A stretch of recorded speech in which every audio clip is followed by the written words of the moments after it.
Good morning, everybody. All right, you should have turned in your graphic organizer from yesterday, and we're going to move on with our writer's notebook prompt. It's our last one, and your last notebook check is due by tomorrow. So tomorrow will be an asynchronous day. You will not log in on Zoom. I repeat, you will not log in on Zoom, and you'll have the day to catch up on whatever assignments you need to catch up on. And so if you're done with everything, use this opportunity tomorrow to take a break, to get ahead. If there's any assignments you have questions on, the only grades I need to put in are the writer's notebook checks at this point, and then any missing assignments that are coming in. If you're turning in missing work, I will get to it when I get to it. I make no promises to have it done before the 18th. So I understand that you're really wanting to get those things updated and graded, but please understand that at the same time, I have several missing assignments. I've reminded you about how many students I have and how many assignments per student. So if they were turned in late, I make no promises to get them done before the 18th. Okay. So after Monday at midnight, I'm not accepting anything else because there's no way I'll have time to grade it plus your exams. So double check your exam schedule. Know when you are going to log in on Zoom. That's when the review window opens. And then know the window for taking your exam. So let's talk about our writer's notebook. Your link to your notebook is here, and you're going to complete page 8. So those of you that submitted it, I have unsubmitted it for you, so you have access to it. So here's my notebook. We're going to go to the orange slide for today. And so we're really looking at The Anatomy of a Mixtape by Dan Dalton. And he basically kind of gives people a how-to kind of blog entry on kind of how he crafts his playlists, especially for people who might have never made one before. So if you look at the topics on your topics list, the last time I wrote about like space, but I think if I'm going to write about something I know a lot about and maybe do some sort of like how to, I love music, but we've already talked about music this week. So I might do something with Animal Crossing because I know a lot about it. I play almost every day, and it's something that I enjoy and can write some things about.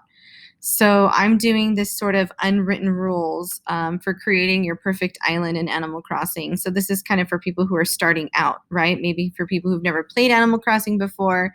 Maybe you're going to get it for your gaming system or whatever.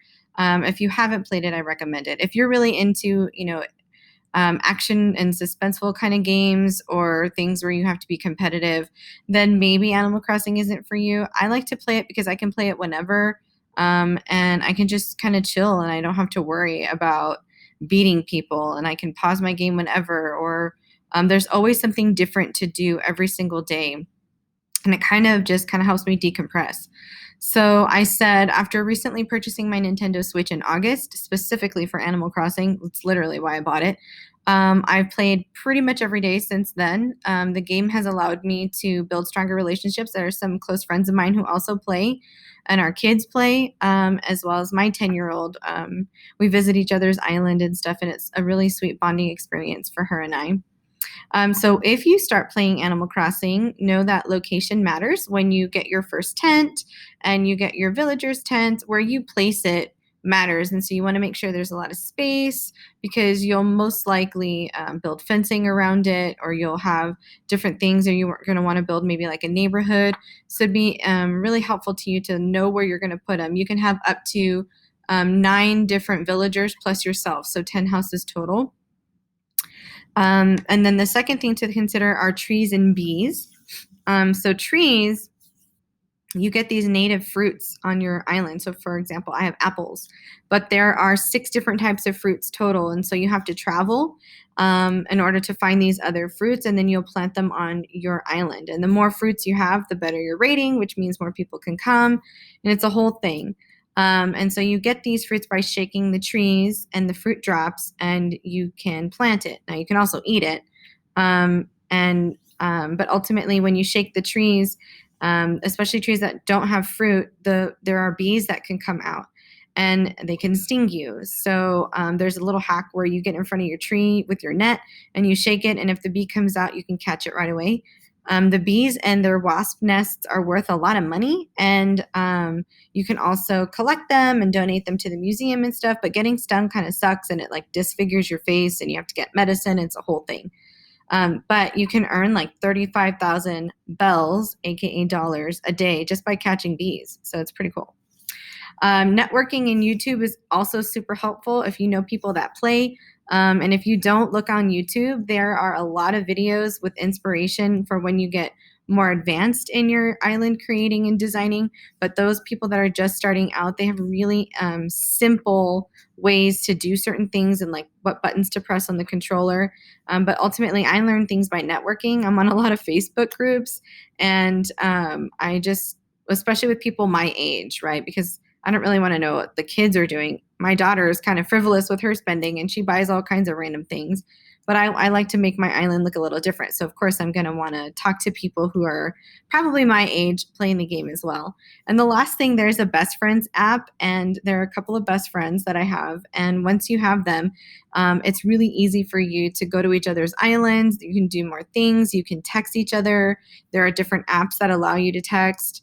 And then you can send gifts. So it's like, hey, if you need a couple of things, you can just text your friend to send them to you, and they can without having to go through and go to each other's islands and stuff. So there are a lot of things. Another thing I would put in there is time traveling, but that's for more advanced people, not necessarily creating their islands. So as you can see, I'm a huge Animal Crossing nerd, and it shows in my writer's notebook because I was able to just say, okay, here are maybe like the top 2 or 3 things to consider.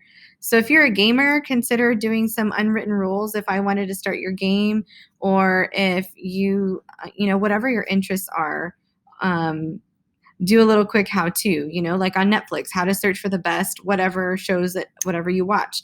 Doesn't have to be anything crazy. So once you're done with page 8, go ahead and submit that, and that will be your last writer's notebook check grade. And those are all the grades for this semester and this 9 weeks. So if you have questions about your work, remember, I'm not going to sit here in an email and explain to you all the assignments that we've done for the entire semester or the entire marking period. So if you click on MP2 assignments and you don't know what to do for a certain thing, let's say you don't know where to start for your visual essay, you're going to go and click on that link and start there. And the instructions are in that particular folder as well. You can figure out where it is and go through there. Same thing for the research plan or any of these things, right? If I haven't done the first notebook check, I'm going to click in my notebook and make sure I get all those things done.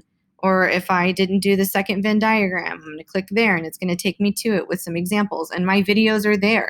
So I'm not going to sit here in emails and explain all that to you when I've done over 100 and something hours worth of YouTube videos explaining every single thing with direct links. Okay. So there's no reason why you can't be successful and trying to get this done. You have through the weekend to do whatever you can do. And a lot of you need to do your argument research plan and your visual essay. Those things don't take that long if you just kind of sit and power through them. But I did do those in pieces, and I didn't necessarily show everything. But on the due dates, you have a ton of resources and like how much each thing is worth. So start with the links and work your way backwards. Remember, today is the last day on Zoom that I will see you before your exam and before the deadline for all of the missing assignments. So make sure you hop on today if you have questions, because it's a lot easier to just discuss it via Zoom versus to go back and forth on emails. So tomorrow's asynchronous. Again, you will not log into Zoom. And it will be a catch-up day to do whatever you can do to fix whatever grades you have. And those of you that are doing well and don't have anything to turn in, it's an early weekend for you for 6th or 7th period. Have a great day, everybody. I believe in you. We've got this. Only a couple more class visits, and then we're done for 2 weeks. All right, have a great day. We'll talk to you soon.